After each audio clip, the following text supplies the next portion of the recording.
بسم اللہ الرحمن الرحیم۔ سورہ بقرہ کا رکوع نمبر 29 اور دوسرے پارے کا رکوع نمبر 13، رکوع نمبر 13۔ اس کا لفظی ترجمہ بھی ہو گیا، تفسیر بھی ہو گئی، اور اس میں جو علمی نکات تھے وہ بھی ہو گئے۔ تو میں نے کہا تھا، وعدہ کیا تھا کہ میں اس میں سورہ بقرہ میں، چونکہ اللہ تعالیٰ نے 3 طلاق کا مسئلہ بیان کیا ہے، تو میں اس مسئلے کو ڈیٹیل سے بیان کروں گا۔ تو آج سے انشاءاللہ میں اس کی تفصیل بیان کرتا ہوں، اور یہ میں نے خود جو احادیث تھیں وہ جمع کی ہیں اور پیپر پہ ان کو اپنے سامنے لکھ کے لایا ہوں، تاکہ عربی عبارات بھی حدیث کی پڑھوں اور اس کا ترجمہ، لفظی ترجمہ ہو، اور یہ مسئلہ دودھ کے دودھ پانی کی طرح واضح ہو جائے کہ کیا اس میں اختلاف کی گنجائش ہے یا نہیں۔ جیسے کہ ہمارے ہاں بر صغیر میں اہل حدیث حضرات یہ کہتے ہیں، جو مسلک اہل حدیث سے جن کا تعلق ہے، کہ اگر کسی نے ایک مجلس میں 3 طلاقیں دے دی ہیں تو وہ ایک ہوں گی۔ تو ہم دلائل سے انشاءاللہ دیکھیں گے۔ اسی طرح سعودی عرب میں بعض سلفی علماء، اکثریت نہیں، بعض علماء کی بھی یہ رائے ہے کہ 3 دے دیں تو ایک ہوگی، اور یہ ابن تیمیہ رحمہ اللہ تعالیٰ کے دور میں یہ مسئلہ شروع ہوا تھا۔ ابن تیمیہ بہت بڑے عالم گزرے ہیں 7ویں صدی ہجری میں، انہوں نے یہ مسئلہ اٹھایا تھا اور انہوں نے پوری امت کے خلاف ایک فتویٰ دیا تھا کہ 3 طلاقیں دی ہیں تو وہ ایک کاؤنٹ ہوں گی۔ پھر ابن تیمیہ رحمہ اللہ کے جو شاگرد تھے علامہ ابن قیم، بہت بڑے عالم تھے، اللہ تعالیٰ ان کے درجات بلند فرمائیں، انہوں نے بھی اس مسئلے میں اپنے استاذ کے دلائل کو یعنی ترجیح دی اور یہ فتویٰ دیا کہ 3 ایک ہوتی ہیں۔ ان کے شاگرد ہیں علامہ ابن رجب حنبلی رحمہ اللہ تعالیٰ، انہوں نے بھی پھر اس میں شروع میں اپنے ان دونوں استاذوں کی پیروی کرتے ہوئے یہی فتویٰ دیا کہ 3 ایک ہوتی ہیں، لیکن پھر انہوں نے رجوع کر لیا اور ببانگ دہلی اعلان کیا کہ 3 طلاقوں کو ایک کہنے کی کوئی واضح دلیل ہمارے پاس موجود نہیں ہے۔ تو چونکہ آج کل بہت سے لوگ یہ اس میں مبتلا ہوتے ہیں، طلاقیں دیتے ہیں، پھر اہل حدیث سے فتویٰ لے آتے ہیں جا کے اور کہتے ہیں دیکھو ان کے پاس کتنی واضح احادیث ہیں۔ تو میں جو ایپیسوڈ ریکارڈ کروا رہا ہوں اس میں لوگوں کے سامنے قرآن و سنت کھول کے رکھ دوں گا انشاءاللہ، کہ آپ خود فیصلہ کریں کہ کس کی دلیل مضبوط ہے۔ اور میں نے جو اس میں تحقیق کی ہے وہ بہت زیادہ تحقیق کی ہے۔ علامہ ابن تیمیہ رحمہ اللہ تعالیٰ کی کوئی ایسی دلیل نہیں ہے جو میں نے چھوڑی اور اس پہ میں نے ریسرچ نہ کی ہو۔ ابن قیم رحمہ اللہ تعالیٰ کی، اسی طرح ہمارے جو اس زمانے میں اہل حدیث علماء ہیں اور وہ جتنے بھی دلائل دیتے ہیں اس مسئلے پر، میں نے ان کی موٹی موٹی، یعنی یوں سمجھیں کہ 500 صفحے کی کتابیں پڑھی ہیں اور ان کا تجزیہ کیا ہے۔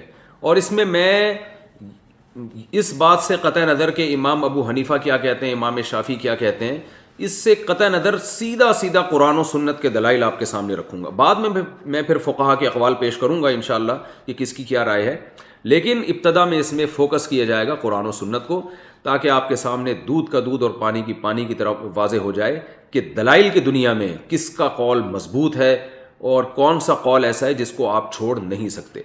تو سب سے پہلے میں جو یہ کلپ ریکارڈ کروا رہا ہوں اس میں اہل حدیث جو ہمارے ہاں، چونکہ ہمارے ہاں اہل حدیث علماء ہی اس پہ فتویٰ دیتے ہیں، باقی تمام مکاتب فکر اہل سنت میں وہ اس پر متفق ہیں کہ 3 ہی ہوتی ہیں، تو میں پہلے اہل حدیث کے دلائل دوں گا اور پھر انشاءاللہ ہم اس کا تجزیہ کریں گے۔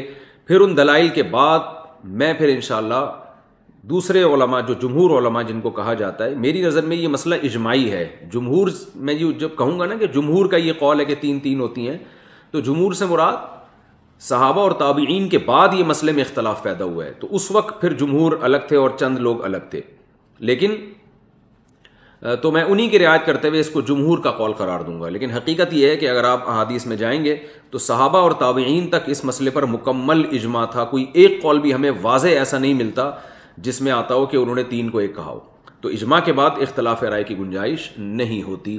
خیر، ہم دلائل سے بحث کرتے ہیں۔ تو اہل حدیث حضرات جو یہ دلیل دیتے ہیں کہ اکٹھی 3 طلاقیں ایک ہوتی ہیں، ان کی جو سب سے مشہور دلیل ہے وہ صحیح مسلم کی یہ حدیث ہے جو میں آپ کے سامنے پڑھتا ہوں۔ حضرت عبداللہ ابن عباس رضی اللہ تعالیٰ عنہ، حدیث کے راوی کا نام آپ محفوظ رکھ لیں، اس حدیث کو بیان کر رہے ہیں عبداللہ ابن عباس۔ وہ فرماتے ہیں کہ رسول اللہ صلی اللہ علیہ وسلم کے دور میں اور حضرت ابو بکر کے دور میں اور حضرت عمر کے ابتدائی 2 سال خلافت کے دور میں 3 طلاقوں کو ایک سمجھا جاتا تھا۔ حضرت عمر ابن خطاب نے فرمایا کہ لوگ ایک معاملے میں جلدی کر رہے ہیں جس میں شریعت نے ان کو گنجائش دی ہے، تو ہم کیا ہی اچھا ہوگا کہ ہم اس کو ان پہ نافذ کر دیں فَأَمْضَاهُ عَلَيْهِمْ، اور حضرت عمر نے یہ طلاقیں ان پہ نافذ کر دیں. یعنی حضرت عمر نے گویا فیصلہ کر دیا کہ تین اب تین ہی ہوں گی، اکٹھی تین کسی نے دیں تو وہ تینوں نافذ ہو جائیں گی. یہ وہ مشہور حدیث ہے جس میں اہل حدیث حضرات یہ بیان کرتے ہیں کہ دیکھو حضرت ابو بکر حضرت عمر کے دور میں تو تین ایک شمار ہوتی تھی، حضرت عمر کے ابتدائی دور میں بھی حضرت عمر نے ایک فیصلہ کیا کہ بھائی لوگ جلد بازی کر رہے ہیں، ایک ناجائز کام کر رہے ہیں، تو ہم فیصلہ کرتے ہیں کہ تین کو اب تین ہی واقع کریں گے اور اس میں لوگوں کو اب چھوٹ نہیں دیں گے. تو ایک گویا ایک سیاسی فیصلہ تھا لوگوں کو طلاق سے روکنے کے لیے، کیونکہ اس پر تقریباً اجماع ہے. چند فقہا کا اس میں اختلاف ہے لیکن جمہور کا تقریباً اس پر اجماع ہے کہ اکٹھی تین طلاقیں دینا ناجائز ہے، گناہ ہے.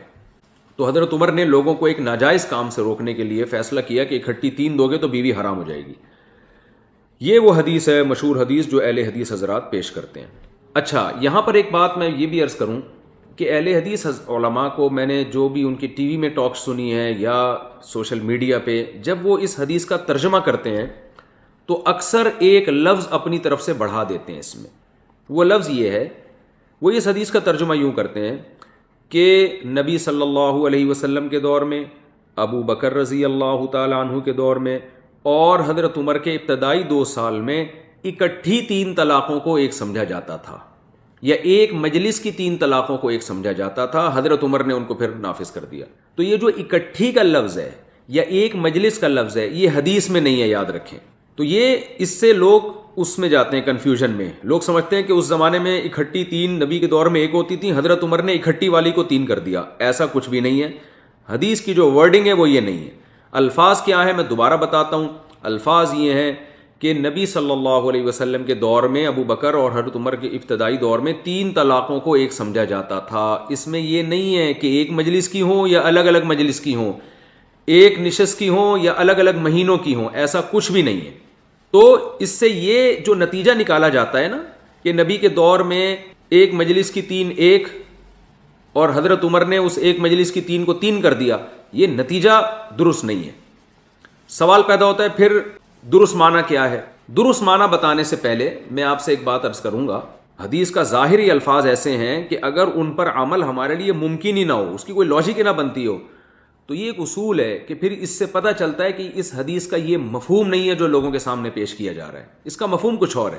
تو اشکال یہ ہوتا ہے اگر یہ اس حدیث کو مان لیا جائے کہ ایک مجلس کی تین طلاقیں نبی کے دور میں ایک سمجھی جاتی تھیں، تو حدیث کا صاف صاف مطلب یہ ہوا کہ ایک آدمی اگر ایک مجلس میں اپنی بیوی کو یوں کہہ دیتا ہے کہ تمہیں طلاق ہے طلاق ہے طلاق ہے، تو اس سے بیوی نبی کے دور میں حرام نہیں ہوتی تھی اور مرد کو رجوع کا حق ہوتا تھا. اگر وہ عدت کے دوران رجوع کر لیتا تو اس رجوع کو معتبر سمجھا جاتا تھا. یہ بیوی اس آدمی کے لیے حلال رہتی تھی. حضرت عمر نے کیا کیا کہ جب یہ کہا کہ جو کوئی تین دے گا تو میں اس کو تین کاؤنٹ کروں گا، تو تین کا مطلب یہ ہوتا ہے کہ اب یہ بیوی اس پر حرام ہو گئی ہے جب تک عدت کے بعد کسی اور مرد سے نکاح نہیں کر لیتی اور وہ اس سے ہم بستری نہیں کر لیتا اور اپنی مرضی سے وہ اس بیوی کو طلاق نہیں دے دیتا. پھر عدت گزارنے کے بعد یہ دوبارہ اس سے نکاح کر سکتی ہے یا کہیں اور بھی کر سکتی ہے. تو اس وقت تک اب یہ پہلا والا میاں اس سے رجوع نہیں کر سکتا. یہ مطلب ہوا. لیکن ہم یہ دیکھتے ہیں کہ واقعی اگر حضرت عمر نے ایسا کیا ہے تو یہ دین میں سیاست نہیں ہے بلکہ یہ دین میں تحریف ہے. اس لیے کہ قرآن جگہ جگہ کہہ رہا ہے کہ اللہ کے حلال کو حرام مت کرو. تو آپ بتائیں کھانے پینے کی چیزوں میں حلال کو حرام کرنے پر پابندی اور حرام کو حلال کرنے پر پابندی، تو عورت کا مسئلہ تو اور بھی زیادہ حساس ہے.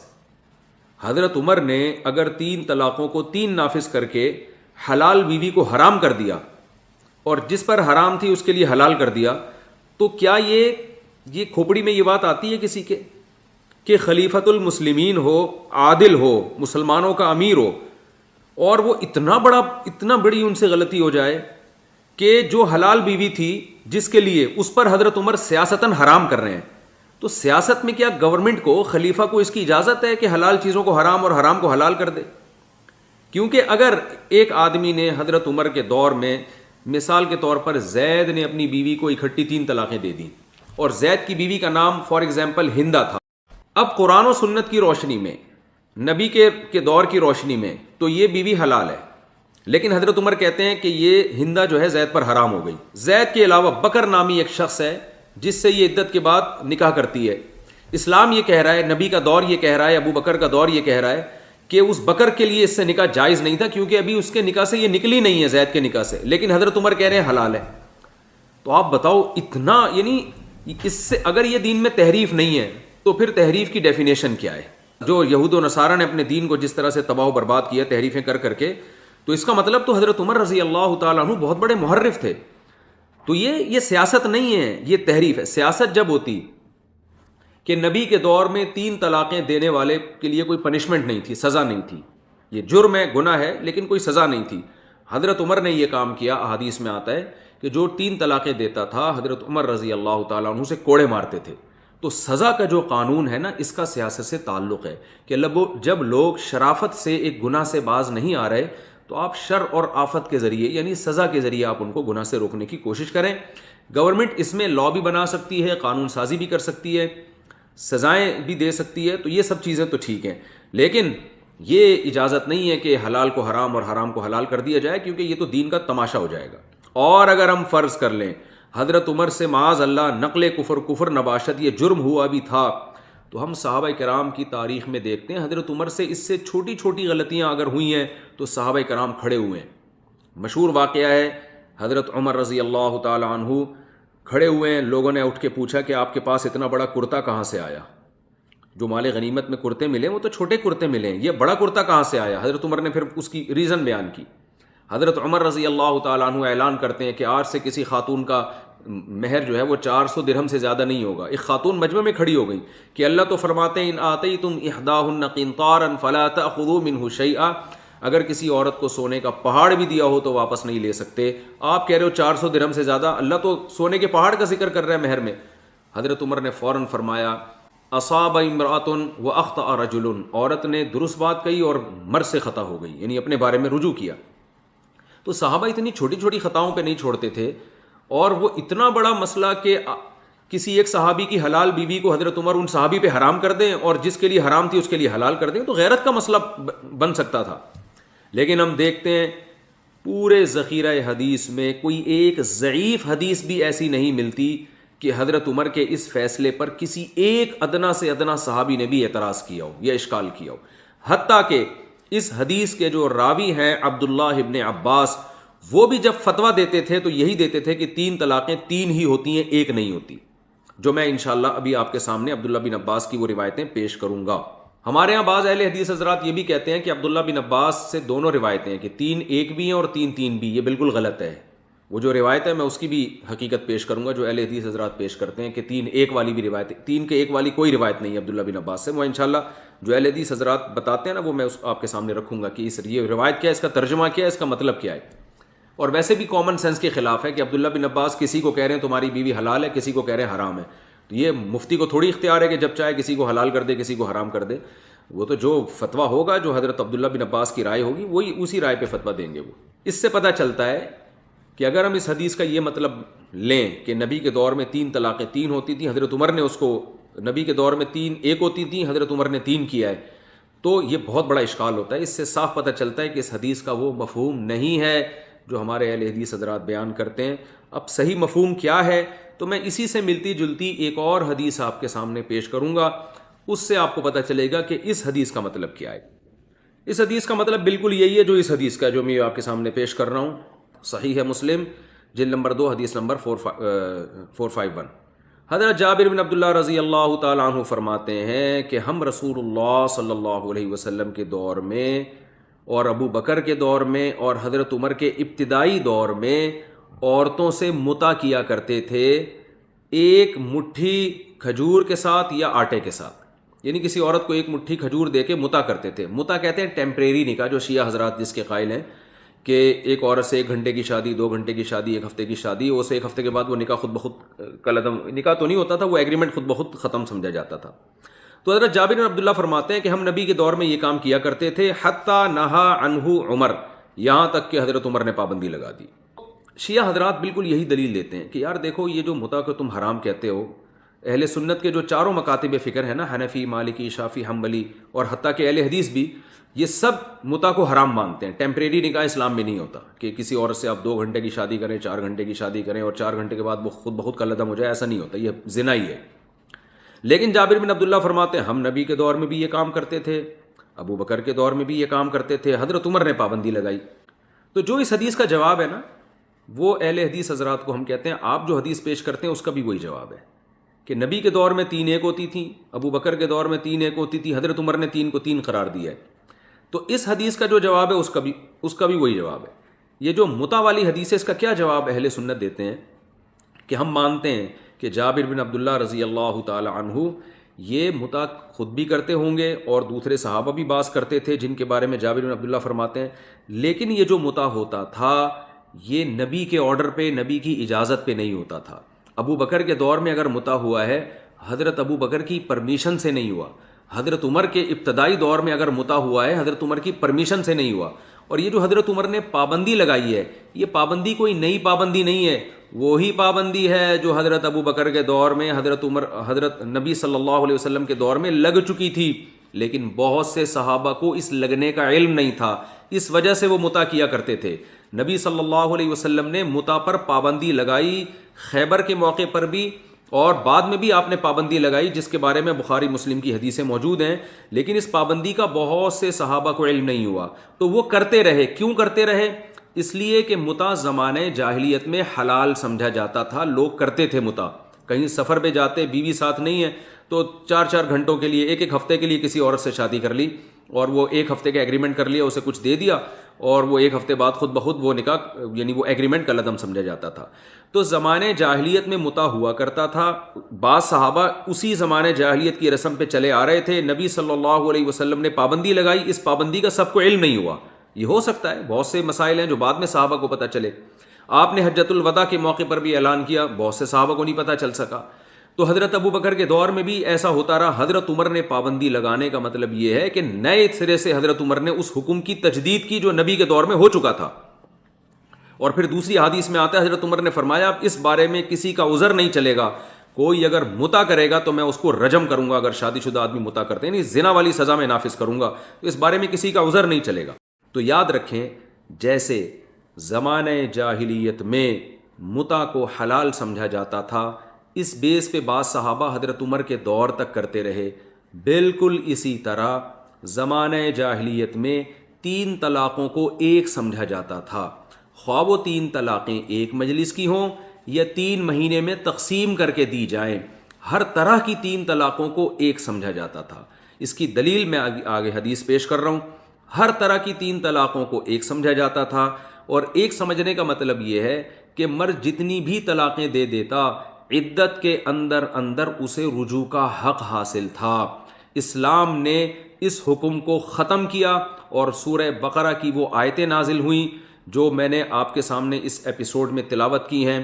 الطلاق مرتان فامساک بمعروف او تسریح باحسان. طلاقیں 2 مرتبہ ہیں، 2 مرتبہ کے بعد چاہو تو عمدہ طریقے سے روک لو یا رخصت کر لو. فإن طلقها، اگر مرد نے تیسری بھی طلاق دے دی، فلا تحل له من بعد حتى تنكح زوجا غیرہ، تو پھر یہ عورت اپنے شوہر کے لیے حلال نہیں ہے جب تک کسی اور مرد سے نکاح نہ کر لے. تو یہ آیتیں جب نازل ہوئیں تو زمانے جاہلیت کے حکم کو کالعدم قرار دے دیا گیا. لیکن جیسے متع جب حرام ہوا ہے، بہت سے صحابہ کو علم نہیں تھا، حالانکہ متع کی حرمت قرآن میں بھی بیان ہوئی ہے. قرآن میں اللہ تعالیٰ کا ارشاد ہے الا علی ازواجہم او ما ملکت ایمانہم فانہم غیر ملومین.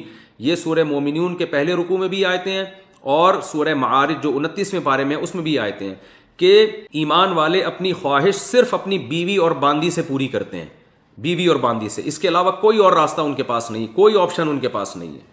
تو بیوی تو وہ عورت نہیں ہوتی جس سے متع کا ایگریمنٹ ہوتا ہے، اس کو عرب بیوی نہیں کہا کرتے تھے، وائف نہیں کہا کرتے تھے اس کو. تو آپ دیکھیں قرآن کی اس آیت کے نازل ہونے کے بعد بھی بہت سے صحابہ متع کرتے رہے، کیونکہ ان کو قرآن کی اس تفسیر کا پوری طرح علم نہیں ہوگا، یا قرآن کی آیت ان کو معلوم نہیں ہوگی، یا وہ اس میں تعویل کرتے ہوں گے اور ان کو پتہ نہیں ہوگا کہ نبی صلی اللہ علیہ وسلم کے اس بارے میں واضح ارشادات ہیں. تو حضرت عمر نے پابندی لگا کر کوئی نیا کام نہیں کیا، پرانے حکم کو زندہ کیا ہے. بالکل اسی طرح زمانے جاہلیت میں کئی طلاقیں دے کے بھی مرد رجوع کا حق رکھتے تھے. اس کی دلیل کیا ہے؟ اس کی دلیل ابو داؤد کی یہ حدیث ہے. حضرت عبداللہ ابن عباس رضی اللہ تعالیٰ عنہ سے جو قول منقول ہے ابو داؤد میں حدیث نمبر 1981، اور اس حدیث کو علامہ البانی رحمہ اللہ نے بھی صحیح قرار دی اور بھی محدثین نے. وہ حدیث کے الفاظ ہیں، عبداللہ بن عباس رضی اللہ تعالیٰ عنہ فرماتے ہیں کہ زمانے جاہلیت میں جب کوئی آدمی اپنی بیوی کو طلاق دیا کرتا تھا فہو احق برجعتها، تو رجوع کا زیادہ حقدار ہوتا تھا، یعنی اس کا حق ہوتا تھا کہ وہ رجوع کر لے.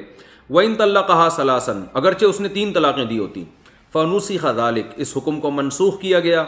وقال، اور اللہ نے فرمایا الطلاق مرتان، طلاقیں 2 مرتبہ ہیں. فَإِمْسَاكٌ بِمَعْرُوفٍ أَوْ تَسْرِيحٌ بِإِحْسَان، عمدہ طریقے سے روکو یا رخصت کر دو. اور آگے فرمایا وَإِن طَلَّقَهَا، جیسے میں آیت پڑھتا رہتا ہوں کہ اگر مرد نے تیسری دے دی فَلَا تَحِلُّ لَهُ مِن بَعْدُ حَتَّىٰ تَنكِحَ زَوْجًا غَيْرَهُ، تو یہ عورت حلال نہیں ہے.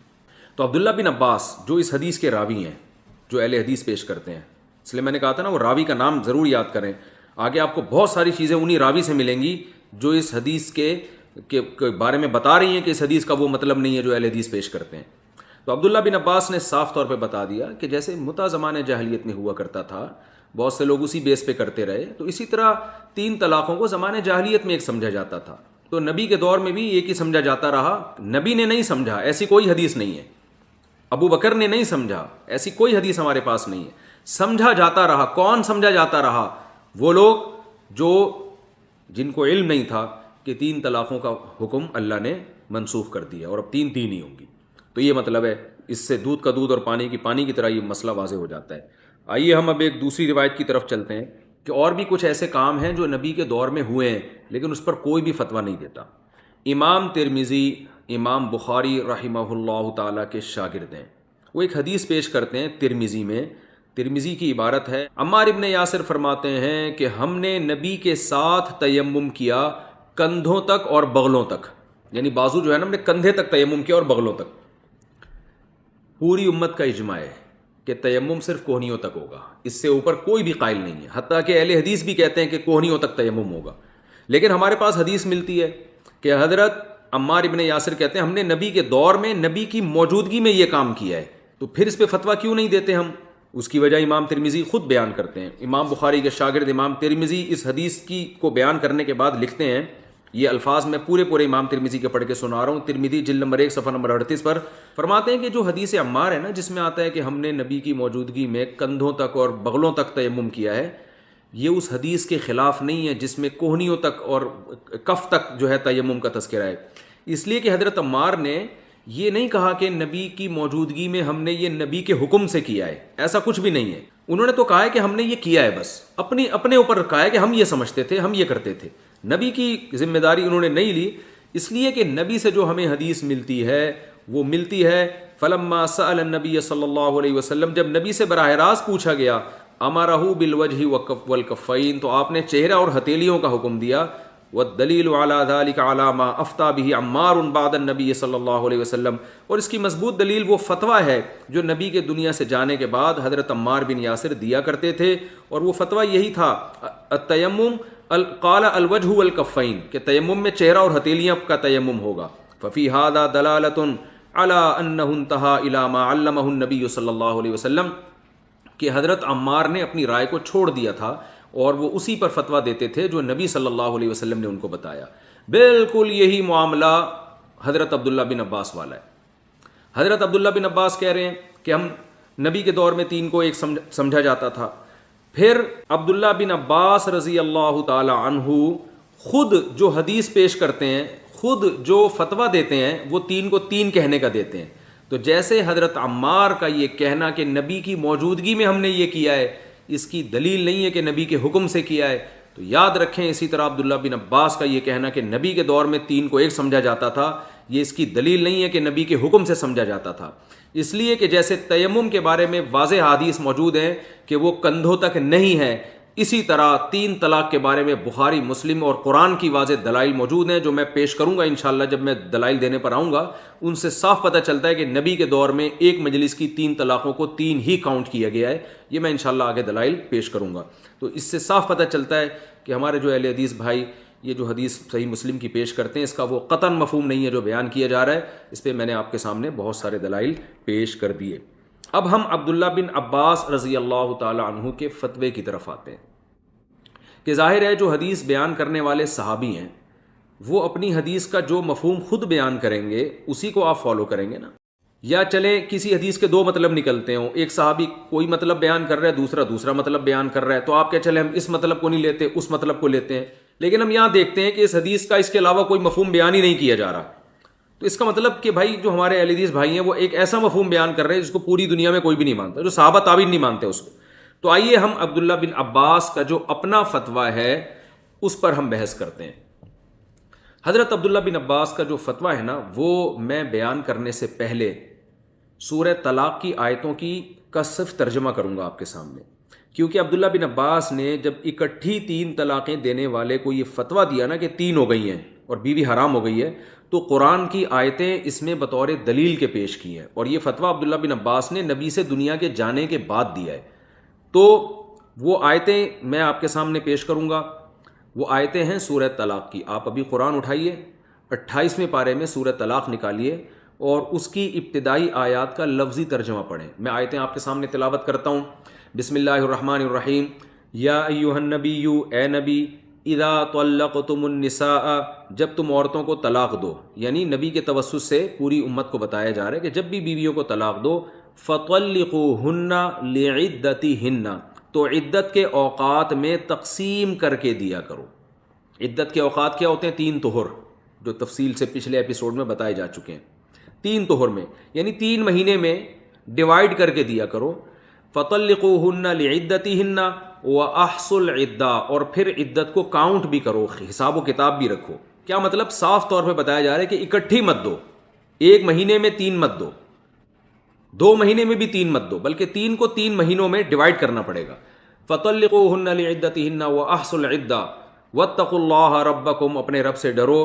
لا تخرجوہن من بیوتہن, اور ان عورتوں کو طلاق کے بعد ان کے گھروں سے مت نکالو. ولا یخرجن, اور نہ یہ خود نکلیں, یعنی عدت کے دوران یہ شوہر کے گھر میں رہیں. الا ان یاتین بفاحشۃ مبینہ, الا یہ کہ کھلی بے حیائی کا ارتکاب کریں وہ. الا ان یاتین بفاحشۃ مبینہ وتلک حدود اللہ, فرمائیے اللہ کی حدود ہیں, اور جو اللہ کی حدود سے تجاوز کرتا ہے اس نے اپنی ہی جان پہ ظلم کیا. کیا مطلب؟ اللہ کی حدود کیا بیان کی جا رہی ہیں کہ عدت کے اوقات میں تم نے طلاق کو ڈیوائیڈ کرنا ہے, اکٹھی نہیں دینی ہے. اس کو اللہ کی حدود قرار دیا گیا اور بتایا جو اللہ کی حدود سے تجاوز کرتا ہے اس نے اپنی ہی جان پہ ظلم کیا. لا تدری لعل اللہ یحدث بعد ذلک امرا, تمہیں معلوم نہیں ہے شاید اللہ اس کے بعد, یعنی طلاق کے بعد, یحدث بعد ذلک امرا, اس طلاق کے بعد شاید اللہ کوئی نئی چیز پیدا کر دے.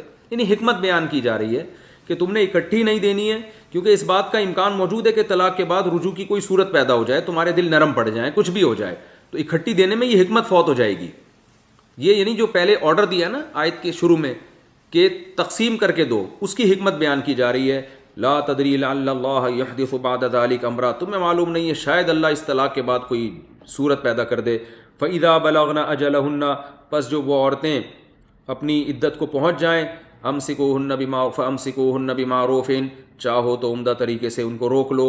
او فارقوہن بمعروف, چاہو تو عمدہ طریقے سے ان کو رخصت کر دو. واشہدوا ذوی عدل منکم, اور اگر تم نے روکنا ہے, رجوع کرنا ہے, تو 2 افراد کو گواہ بھی بنا دو. اور واقیموا الشہادۃ للہ, اور جو گواہ جب گواہی دیں تو وہ اللہ کے لیے درست گواہی دیں. ذالکم یوعظ بہ من کان یؤمن باللہ والیوم الاخر, اللہ فرماتے ہیں یہ نصیحت ان لوگوں کو کی جا رہی ہے جو اللہ اور آخرت پر ایمان رکھتے ہیں. ومن یتق اللہ, اب یہ آیت بہت اہم ہے, اس کو غور سے سنیں. ومن یتق اللہ یجعل لہ مخرجا, جو اللہ سے ڈرتا ہے اللہ اس کے لیے مصیبت سے نکلنے کا راستہ رکھتے ہیں. یہ 2 آیتیں ہیں سورہ طلاق کی ابتدائی. صاف پتہ چل رہا ہے لفظی ترجمے سے کہ قرآن طلاق کا صحیح طریقہ بیان کر رہا ہے کہ آپ نے طلاق عدت کے اوقات میں تقسیم کر کے دینی ہے. پھر دوسری بات, قرآن اس کی حکمت بیان کر رہا ہے کہ ہم تمہیں تقسیم کرنے کا حکم اس لیے دے رہے ہیں کہ شاید اللہ جوڑ کی کوئی صورت پیدا کر دے. یعنی کیا مطلب؟ اگر تقسیم کر کے نہیں دو گے, جذبات میں آ کے اکٹھی 3 دے دو گے, جوڑ کی صورت پیدا نہیں ہوگی.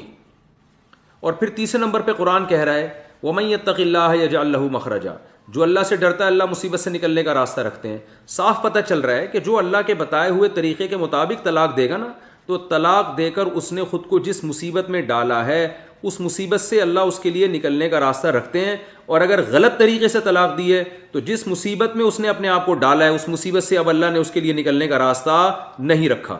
قرآن کی ان آیتوں کا اس کے علاوہ کوئی اور مطلب بنتا نہیں ہے، اگر بنتا ہے تو ہمیں بتائے. اور عبداللہ بن عباس ان آیتوں کی 100% یہی تفسیر بیان کر رہے ہیں جو میں آپ کے سامنے پیش کر رہا ہوں. تو اب میں عبداللہ بن عباس رضی اللہ تعالی عنہ سے اس آیت کی جو تفسیر منقول ہے، اور یہ یاد رکھیں بار بار کہہ رہا ہوں، یہ ابن عباس وہی ہیں جو صحیح مسلم کی حدیث کے راوی ہیں جس میں آتا ہے 3 ایک سمجھی جاتی تھی. خود ببانگ دوہل اعلان کر رہے ہیں کہ 3 ہی ہوتی ہیں.